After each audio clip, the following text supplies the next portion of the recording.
नमस्ते बच्चों, आज हम अमोनिया निर्माण की हैबर विधि पढ़ेंगे। अमोनिया निर्माण की हैबर विधि में सबसे पहले सिद्धांत के बारे में जानेंगे। इसमें एक आयतन नाइट्रोजन गैस और 3 आयतन हाइड्रोजन गैस आपस में क्रिया करके अमोनिया गैस बनाते हैं।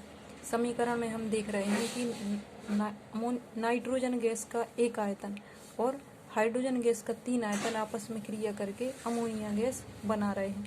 इसमें उत्प्रेरक आयरन और मोलिब्डेनम को लेते हैं। यह एक ऊष्माक्षेपी अभिक्रिया है क्योंकि इसमें ऊष्मा उत्पन्न होती है। इसमें -93.6 किलो जूल मोल इनवर्स ऊर्जा खर्च होती है। इसमें आयतन में कमी आती है क्योंकि आयतन हमने 4 आयतन लिया था और हमें प्राप्त हुआ है 2 आयतन।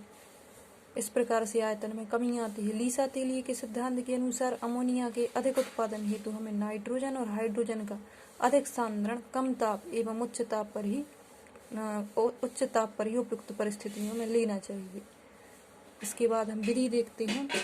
विधि में क्या होता है कि वायु से प्राप्त हमें शुद्ध नाइट्रोजन और वाटर गैस से प्राप्त हाइड्रोजन को क्रमशः 1:3 के अनुपात में मिलाकर 200 ATM दाब पर हम संपीड़क कक्ष में प्रवेश कराते हैं। यहाँ पर क्या होता है, संपीड़क कक्ष में आयरन चूर्ण और मोलिब्डेनम उत्प्रेरक वर्धक के रूप में कार्य करते हैं और इस कक्ष का ताप 450 से 500 डिग्री सेल्सियस तक नियंत्रित रखते हैं। इतना ताप लेना चाहिए 450 से 500 डिग्री सेल्सियस और दाब होना चाहिए 200 ATM से अधिक।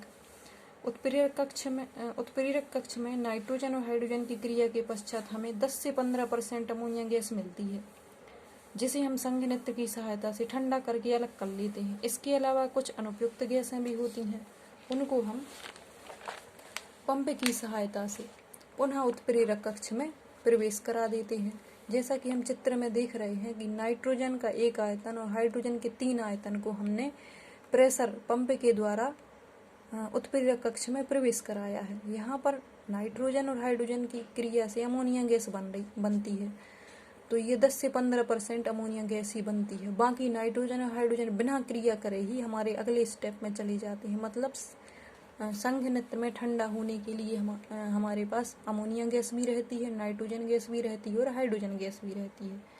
अब यहाँ संघनित्र के द्वारा हम जो अमोनिया गैस होती है उसको यहाँ पर एकत्रित कर लेते हैं लिक्विड फॉर्म में। इसके अलावा जो नाइट्रोजन और हाइड्रोजन गैस होती हैं जो कि क्रिया में भाग नहीं लेती, उनको फिर से पंप के द्वारा हम वापस उत्प्रेरक कक्ष में प्रवेश करा देते हैं। यहाँ वापस नाइट्रोजन और हाइड्रोजन की क्रिया से फिर से अमोनिया गैस बनती है और फिर से उसको संघनित्र से ठंडा करके हम अमोनिया गैस प्राप्त करते हैं। इस प्रकार से हम अमोनिया गैस को प्राप्त कर लेते हैं और नाइट्रोजन और हाइड्रोजन जो भी हर बार क्रिया में भाग नहीं लेती, उनको हम पुनः उत्प्रेरक कक्ष में प्रवेश करा के पुनः क्रिया करवाते हैं और इस प्रकार यह क्रम चलता रहता है। इस पूरी क्रिया में हमें कुछ सावधानियां बरतनी होती हैं, जैसे नाइट्रोजन और हाइड्रोजन गैस को हमें शुद्ध अवस्था और शुष्क अवस्था में लेना चाहिए, नहीं तो इनमें अशुद्धियां होने से ये उत्प्रेरक को विषाक्त कर देते हैं, जिससे हमारी क्रिया कंप्लीट नहीं हो पाती है। ताप और दाब है उसको वो नियंत्रित होना चाहिए। जितना ताप और जितना दाब अभिक्रिया के लिए आवश्यक है उतना ही होना चाहिए। इसके अलावा यदि क्लोरीन की अधिकता के साथ अमोनिया की क्रिया कराते हैं तो उससे नाइट्रोजन गैस प्राप्त होती है और साथ में अमोनियम क्लोराइड भी प्राप्त होता है। धन्यवाद।